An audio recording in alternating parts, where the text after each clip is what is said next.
प्रवास अविकसित राष्ट्र, विकसनशील राष्ट्र इथपर्यंत येऊन पोहोचतो आणि विकसित राष्ट्रापासून सुरू झालेला हा प्रवास नील क्रांती, दुग्ध क्रांती, सुवर्ण क्रांती अशा अनेक क्रांतींच्या माध्यमातून आत्मनिर्भरता इथपर्यंत येऊन पोहोचतो. परंतु हा प्रवास साध्य करत असताना भारतानं गाठलेली गगनभरारी तुमच्या समोर मांडण्यासाठी उभा आहे. नमस्कार, मी सिद्धेश व्यंकटेश. विषय मांडतोय भारताची गगनभरारी. परीक्षक महोदय, प्रस्तुत विषयाच्या अनुषंगाने भाष्य करत असताना भारतानं विविध क्षेत्रात घेतलेली भरारी तुमच्या समोर मांडणं मला अधिक महत्त्वपूर्ण वाटायला लागतं. 1962 मध्ये भारतात प्रचंड मोठा दुष्काळ पडलेला होता आणि त्यावेळेस भारताला उपासमारीच्या संकटाचा सामना करावा लागत होता. तेव्हा भारतानं अमेरिकेकडे मदत मागितली आणि अमेरिकेनं भारताला एकदम निकृष्ट दर्जाचं अन्नधान्य पुरवण्याचं काम केलं. या घटनेचा भारताला प्रचंड राग आला आणि भारतानं शेती क्षेत्रात तांत्रिक बदल घडवून आणण्यासाठी शाश्वत विकासाची संकल्पना आत्मसात केली आणि त्याच संकल्पनेच्या जोरावरती आज भारत 130 राष्ट्रांना अन्नधान्य पुरवण्याचं काम करतो. तर भारतातील पंजाबमधील गहू हा समग्र विश्वामध्ये प्रसिद्ध आहे. एवढंच नाही तर आज भारत गहू आणि तांदूळ उत्पादनात जगात दुसऱ्या स्थानावरती आहे. उपासमारीने ग्रस्त असणारा राष्ट्र येथून सुरू झालेला हा प्रवास 130 देशांना अन्नधान्य पुरवणारा राष्ट्र हा प्रवास साध्य करत असताना भारतानं केलेली प्रगती, अर्थातच आम्हाला भारतानं गाठलेली गगनभरारी ही शेती क्षेत्रातली इथं दिसून यायला लागतं. स्वातंत्र्यानंतर भारतानं शस्त्रास्त्र खरेदीला अधिक महत्त्व न देता शिक्षण क्षेत्रात विविध सुधारणा करण्यासाठी नवनवीन शैक्षणिक धोरणं राबवायला सुरुवात केली. इथल्या महिला, अनुसूचित जाती, अनुसूचित जमाती यांना शिक्षण मिळावं म्हणून 1986 मध्ये आलेलं शैक्षणिक धोरण असेल, एका राज्यामध्ये किमान एक मुक्त विद्यापीठ असावं यासाठी 1992 मध्ये आलेलं नवं राष्ट्रीय शैक्षणिक धोरण असेल आणि आता भारताला जागतिक ज्ञान महासत्ता बनवण्यासाठी आणि व्यावसायिक शिक्षण हा उच्च शिक्षणाचा भाग बनावा यासाठी 2020 मध्ये आलेलं सुधारित नवं राष्ट्रीय शैक्षणिक धोरण असेल, अशा अनेक शैक्षणिक धोरणांच्या माध्यमातून भारतानं शैक्षणिक क्षेत्रात अत्यंत प्रचंड प्रमाणात प्रगती केलेली तुम्हाला आम्हाला दिसून यायला लागते. आज भारतामध्ये 23 IIT संस्थाने, 31 NIC संस्थाने आणि 1070 विद्यापीठे तर कित्येक मोठ्या प्रमाणात आज शाळा तुम्हाला आम्हाला दिसून यायला लागतात. व भारतानं शिक्षण क्षेत्रात केलेली ही प्रगती आम्हाला भारतानं गाठलेली गगनभरारी दर्शविते.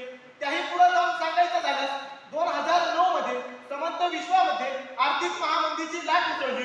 तेव्हा संपूर्ण राष्ट्रातल्या अर्थव्यवस्था या ठप्प पडलेल्या होत्या. कोणत्याच राष्ट्राचा आर्थिक संकल्प हा चांगल्या पद्धतीने चालत नव्हता. तेव्हा मात्र भारताचा GDP हा एकूण 9% होता, जो सर्वोत्कृष्ट समजला जायचा. अर्थातच आज त्याही पुढे जाऊन सांगायचं झालं तर आज भारताची अर्थव्यवस्था ही जगातली सर्वात मोठी 5वी अर्थव्यवस्था गणली जाते.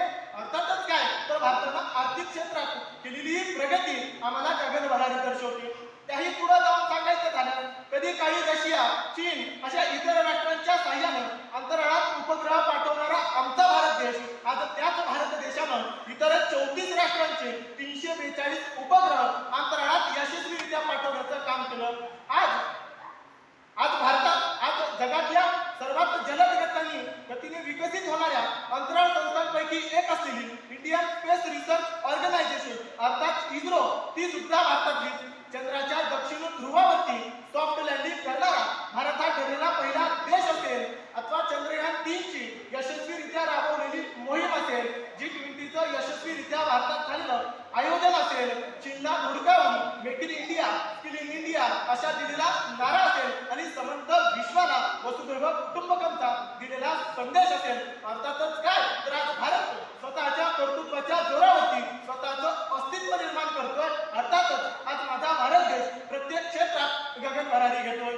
परंतु परीक्षक मध्ये विषयाची दुसरी बाजू मांडायची झाल्यास स्वातंत्र्याच्या 75 वर्षानंतर सुद्धा आमच्या भारतामध्ये उपासमारी, बेरोजगारी, दारिद्र्य, बेकारी अशा अनेक समस्यांना तोंड द्यावं लागतं. त्याही पुढे जाऊन सांगायचं झालं आम्ही आमच्या भारत देशाला महासत्ता किंवा आत्मनिर्भर म्हणून मिळवत असतो, परंतु आपल्यापेक्षाही बिकट परिस्थिती असलेला पाकिस्तान हा भूनिर्देशांकात 102 तर बांगलादेश हा 81व्या स्थानावरती आहे आणि आम्ही मात्र 111व्या स्थानावरती आहोत.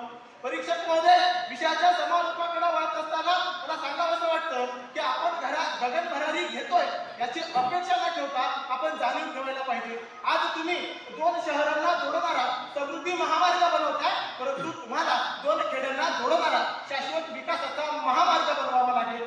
आज skill in India, make in India असे तत्व देशाच्या मातीत रुजतील आहे, परंतु त्याच स्किल इंडियाच्या पोस्टर खाली झोपलेल्या अर्ध्याहून अधिक भारताच्या भुकेचा प्रश्न तुम्हाला मिटवावा लागणार आहे. विषमतेचा हा दूर लोटावा लागणार आहे.